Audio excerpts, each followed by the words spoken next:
no Alerta Geral. Bate-papo político com jornalistas Luzenor de Oliveira e Beto Almeida. Os focos de corrupção, de desvio de dinheiro público com ramificações em muitos municípios do Ceará.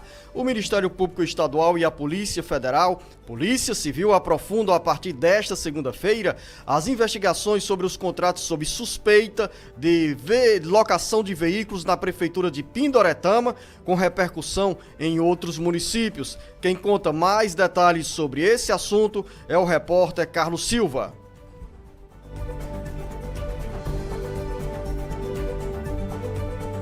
A desmontagem de um esquema de licitações fraudulentas na Prefeitura de Pindoretama se transformou em alvo do Ministério Público do Estado do Ceará por meio do Grupo Especial de Combate à Corrupção, GECOC, que investiga a atuação do grupo criminoso em outras 30 cidades do interior e da Grande Fortaleza.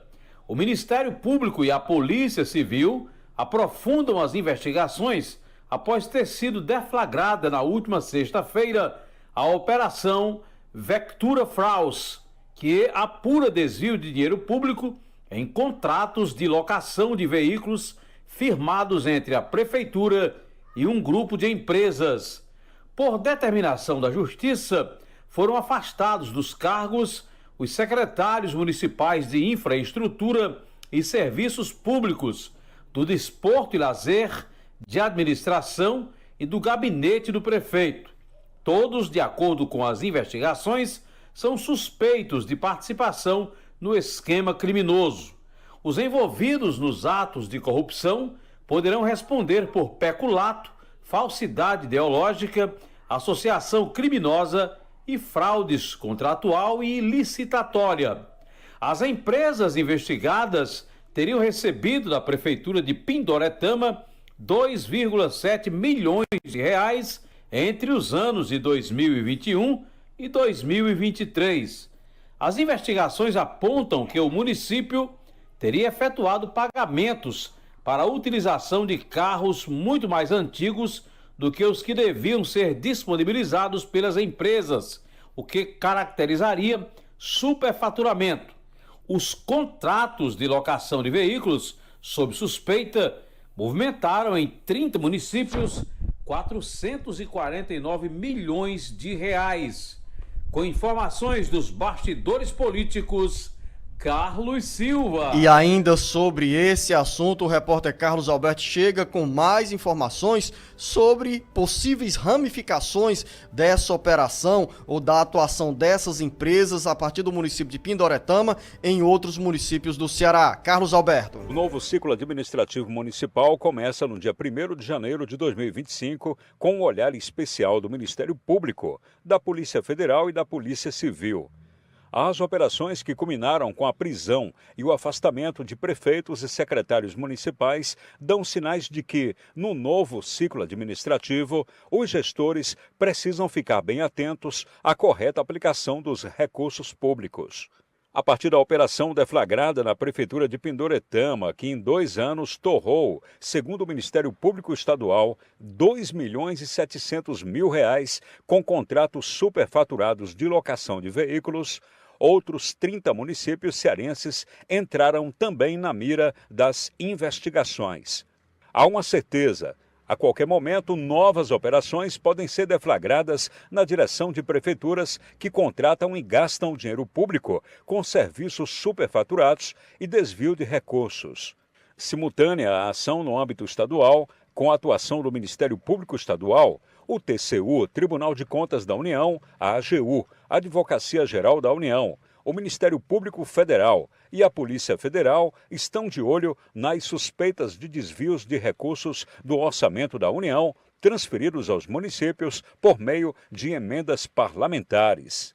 Com informações dos bastidores políticos, Carlos Alberto. Vou começar a minha conversa com o jornalista Beto Almeida extraindo do texto do Carlos Alberto uma frase: a qualquer momento, novas operações serão deflagradas. Será, jornalista Beto Almeida, que ao longo deste mês de dezembro, quando teríamos um período mais tranquilo, voltando as atenções para o Papai Noel, teremos os veículos de comunicação com enxurrada de informações sobre operações policiais e do Ministério Público para investigar dinheiro, desvio de dinheiro de recursos públicos de municípios do Ceará? Será que esse vai ser o cenário? E outra questão, Beto Almeida, a demora do Ministério Público Estadual, do Ministério Público Federal em deflagrar esse tipo de operação, porque tivemos, nesse caso de Pindoretama, as ações sob suspeita de irregularidades com dinheiro destinado ao pagamento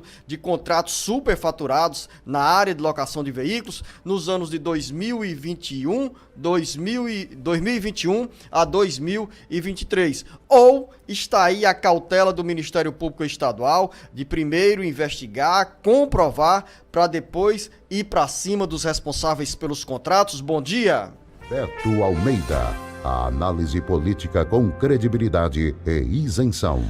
Bom dia, Luziano. Bom dia, os ouvintes. Eu prefiro acreditar, Luziano, que seja aí uma cautela do Ministério Público Estadual em trabalhar essas investigações, até porque, pelo que nós estamos acompanhando, a gente percebe claramente o seguinte, que olha o desdobramento e as implicações que esse tipo de trabalho tem em relação ao envolvimento de outros políticos que estão hoje atuando, inclusive como prefeito, já como prefeito eleitos, mas que atuam em outras prefeituras do Ceará. Então, assim, na realidade, é uma cordinha que está sendo puxada a partir dessa situação de Pindoretama, da superfaturamento de obras, de licitações fraudulentas, viciadas, que acabam em outros municípios, que levaram, inclusive, a 2 prefeitos eleitos, serem considerados foragidos. A gente tem que trabalhar com essa perspectiva. E por que esses outros prefeitos do Baixio, do Choró, que não tem nada a ver com Pindoretama, assim, com a distância física até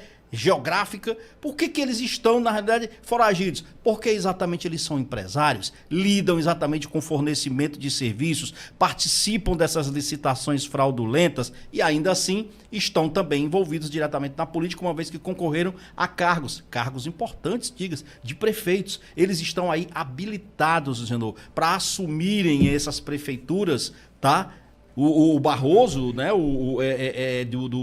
do Baixio e o outro do Choró. Então você imagina, e sabe o que mais, Zenô? Eles estão habilitados até a serem diplomados. Não há qualquer impedimento do ponto de vista legal para que esses 2 prefeitos, um já se apresentou, o outro continua foragido, que é o de Choró, por exemplo. Nesse caso aí específico, Zenô, eu tava até olhando na data do TRE. Não do Choró, jornalista Beto Almeida.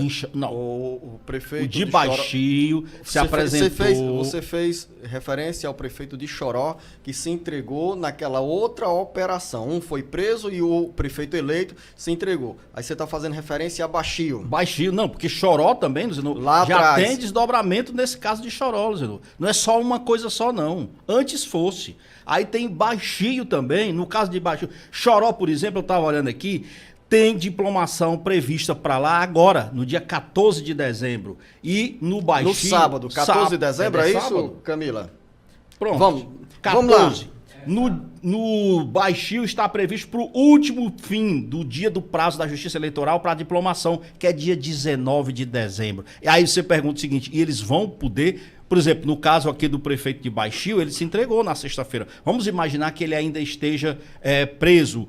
Ele vai poder, sim, ser diplomado por procuração. Por que isso, então, é dessa forma? Porque, na realidade, tudo vai ter que passar, nesse caso aqui da diplomação deles, da posse, essa coisa toda, vai passar pela justiça eleitoral e não pela justiça comum. Pela justiça eleitoral vai ter que ser aberta uma ação de investigação judicial eleitoral. Você diz que esses gestores, Beto Almeida, esses gestores não, os prefeitos eleitos estão habilitados, estão legitimados pelas urnas para assumir o mandato. Mas nesse caso específico, o braço da justiça vai ser curto para pegá-los, apanhá-los antes da posse, Beto Almeida? Ou nós vamos ter esse mesmo lenga-lenga daqui a um ano para se dizer, olha, lá atrás foi avisado?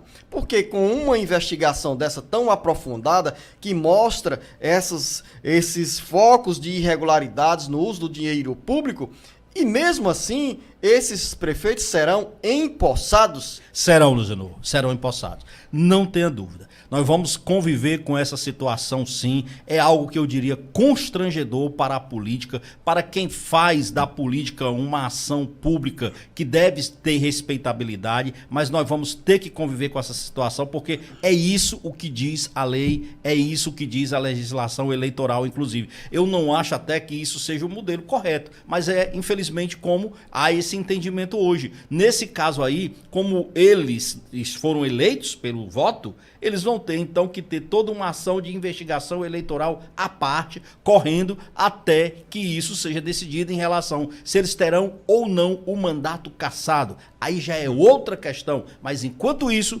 eles vão poder assumir. Só tem um problema, se eles forem presos pela justiça comum, continuarem presos, por exemplo, aí eles podem ser diplomados, eles podem ser empossados. Aí você vem com uma pergunta que faz sentido.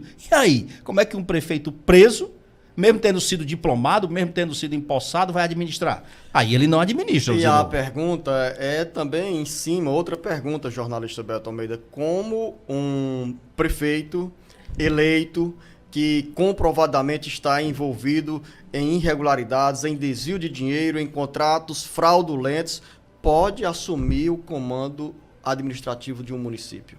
Essa é a pergunta que fica, Pois é, Luzenor. Mas, infelizmente, até que... A culpa é do eleitor, Beto Almeida? Vai transferir a culpa para o eleitor? Não, Luzenor. Ou para a justiça? Não, eu acho que é para a justiça. Infelizmente, é para a justiça. O eleitor, ele tem lá, fez a escolha dele, errada ou não, mas é uma escolha legítima que tem que ser respeitada. A justiça é que tem que ser ágil nesse caso. E qual é a agilidade aqui? É a prisão. Porque uma vez preso, eles de fato não poderão assumir de jeito nenhum, porque é impossível. Alguém que está preso, ele tem que ficar incomunicável, ele não pode assumir. Aí vai ter que assumir quem? O vice-prefeito. Se o vice-prefeito não puder, aí é outras questões. Mas tem que haver uma agilidade no caso aí da justiça.